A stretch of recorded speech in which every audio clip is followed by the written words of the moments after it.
This said will take a number of days. Pilot whales are known for stranding in mass groups. The top 5 largest beachings in Tasmania, dating to the early 1800s, all are from this same species. David Hocking, a marine mammal scientist at Monash University in Melbourne, said pilot whales form strong family bonds and can travel in groups of up to 1,000. If one or a few animals get themselves into trouble, they put out a distress call, Hocking said. Rather than running away, their instinct is to come together as a group because they have safety in numbers. But that means a few animals getting into trouble means they pull more animals into that same area. Long-finned pilot whales are more closely related to dolphins and rely on echolocation, a series of rebounding legs, to navigate. Australia's largest mass stranding had previously been 320 pilot whales near the Western Australia state town of Dunsborough in 1996. Tasmania's previous largest stranding involved 294 whales on the northwest coast in 1935. Space radiation on the Moon is 2 to 3 times higher than that on the International Space Station ISS. This could be one of the biggest dangers for future Moon explorers. The Chinese moon probe discovered a Chinese-German team reported on the radiation data collected by the moon lander, named Change 4 for the Chinese moon goddess, in the US journal Science Advances. Change 4 made the first ever soft landing on the far side of the moon in January 2019. The discovery provides the first full measurements of radiation exposure from the lunar surface. Vital information for NASA and others aiming to send astronauts to the moon, the study noted. This is an immense achievement in the sense that now we have a data set which we can use to benchmark our radiation and better understand the potential risk to people on the moon, said Thomas Berger, a physicist with the German Space Agency's Medicine Institute.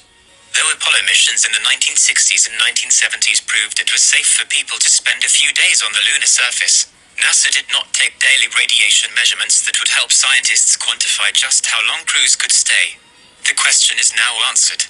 Astronauts would get 200 to 1,000 times more radiation on the moon than what we experience on Earth, or 5 to 10 times more than passengers on a transatlantic airline flight, noted Robert Wimmer Schweingruber of Christian Albrechts University in Kiel, Germany. The radiation levels we measured on the moon are about 200 times higher than on the surface of the Earth and 5 to 10 times higher than on a flight from New York to Frankfurt, added Wimmer Schweingruber.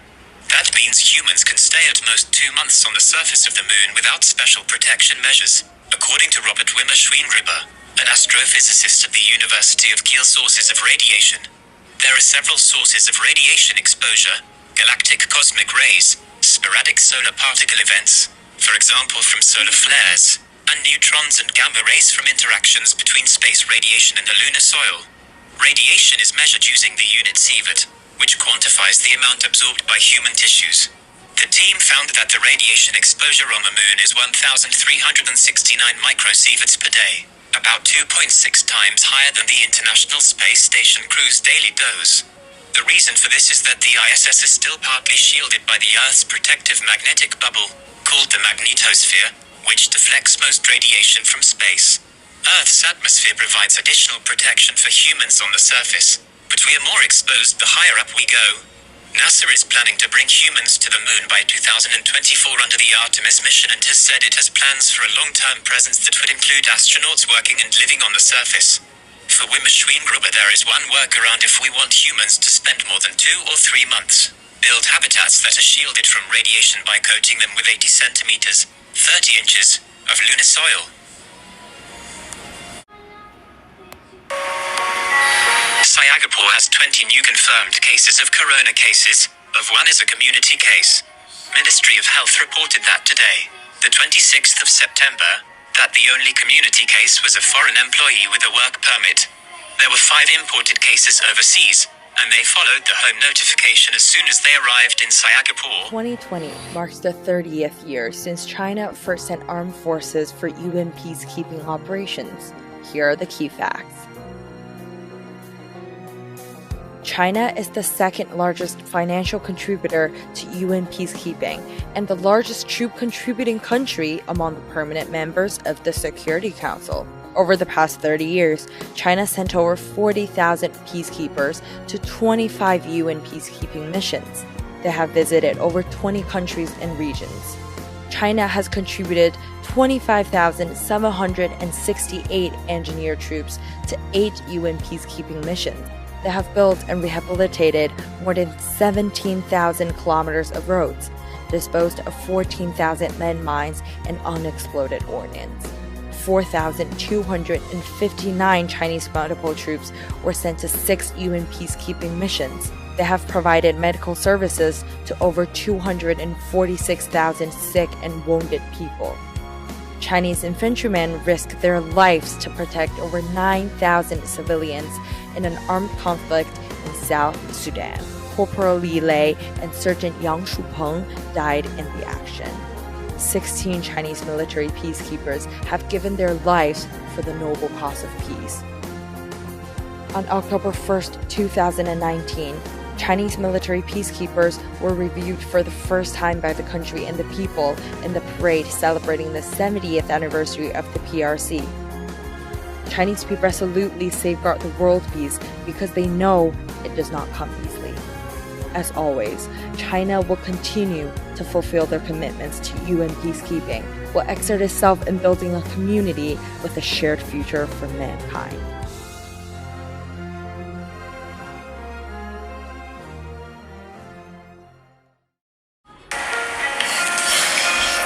As of 12 o'clock on, Malaysia has newly confirmed 82 cases of new coronavirus, with a total of 10,769 confirmed cases. The Director of Health issued statement today that 89 more patients have recovered and discharged from the hospital today, and the cumulative number of recovered cases reached 9,785 or equal to 90.86% of the total cases. According to relevant sources of the Tokyo Olympics, the 2021 torch relay will be launched in Fukushima Prefecture on the 25th of March, and will be passed in 47 prefectures and prefectures in Japan in line with this year's plan. Due to the postponement of the Tokyo Olympics, many people expressed their opinions and demanded cuts in funding. The 2021 torch relay activity will not reduce the number of torch bearers, but will reduce the number of relay queue vehicles, departure ceremony decorations, equipment and staff. At present, the Japanese side and the International Olympic Committee have reached an agreement on this. In addition, the Tokyo Olympics will also simplify related activities by cancelling the ceremony of staying in the Olympic Village and reducing the number of translators, and discussions on this are currently underway. On the 25th, the Tokyo Olympic and Paralympic Games Organizing Committee, Tokyo 2020 Olympic Organizing Committee, and the International Olympic Committee held the 10th Coordination Committee meeting. In response to the decision to simplify the policy, the Tokyo 2020 Olympic Organizing Committee has discussed with multiple organizations in the past 3 months, and finally listed more than 50 issues to be simplified, including reducing personnel and controlling infrastructure construction. Yoshiro Mori, chairman of the Tokyo Olympic Organizing Committee, said at the meeting that the newly appointed Japanese Prime Minister Yoshihide Suga had served as a follower during the Tokyo Olympic torch relay in 1964 when he was only 15 years old. He has a deep connection with the Olympics. Yoshiro Mori also stated that Yoshihide Suga has been doing his best to prepare for the Tokyo Olympics. Former Prime Minister Shinzo Abe also said that he would fully support the Olympics. Britain could be moving too slowly to tackle the sharp rise in COVID-19 cases because of a lag between case numbers and deaths. That means fatalities have remained relatively low, a government advisor said on Saturday, the 26th of September. Graham Medley, a professor of infectious disease modelling, said he worried the country could end up in a position it had tried to avoid. My concern is the lag, is the fact that we end up in a position that we didn't intend to, either government or the population, because the numbers of deaths at the moment look very low, even though, as scientists, we say look, infections are increasing, he told BBC Radio. And unfortunately that lag means that we don't act soon enough. Medley, who attends the Scientific Advisory Group for Emergencies, SAGE, which advises government, said, Prime Minister Boris Johnson has imposed tougher restrictions in the last week to try to curb the spread of the virus, telling people to work from home if they can and ordering pubs and restaurants to close earlier. Some politicians have questioned whether those measures go far enough, however, with the First Minister of Scotland, Nicola Sturgeon, telling households they also cannot mix indoors. Britain was slow to impose its first lockdown in March. Medley said SAGE had not discussed what impact the policy of closing hospitality services earlier would have on infection rates. Britain already has the highest death toll in Europe from COVID-19, at 41,936. While around 900 people died a day at the April peak of the pandemic, current death rates are around 30. The Office for National Statistics said on Friday new cases in England had shot up to around 9,600 per day in the week to the 19th of September, up from around 6,000 the previous week. Medley said that meant deaths would rise in 3 to 4 weeks to around 100 deaths a day. And the things that we do now will not stop 100 people dying a day, but they will stop that progressing much higher, he said.